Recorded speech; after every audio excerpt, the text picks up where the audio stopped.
painitin ng mantika.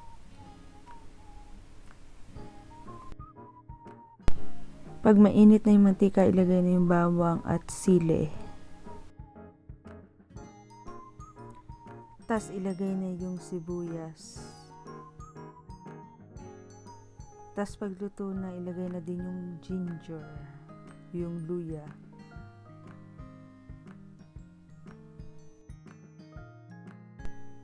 Tas ilagay na din yung kamatis para maluto na rin siya.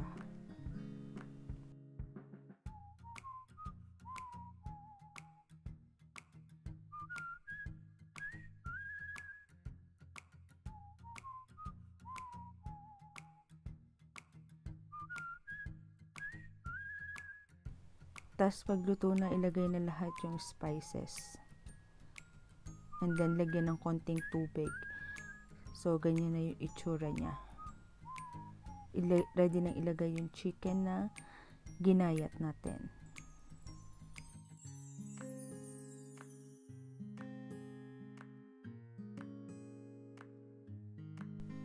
Tas lalagyan din siya ng 1 kutsarang malt vinegar.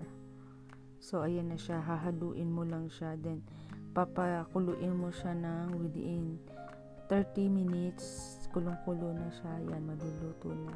So, hayaan mo lang siya sa medium heat hanggang sa lumambot yung karne ng manok. Actually, ang cooking time niya ay 45 minutes medium heat. And then, another 15 minutes slow cooking. So, in total, 1 hour mo siyang niluto. Sobrang lambot ng manok.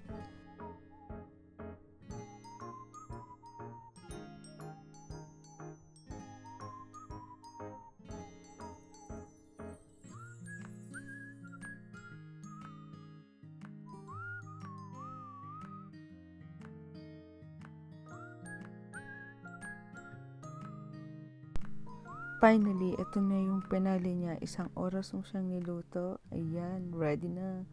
Yum!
Hello guys, thanks for watching my videos.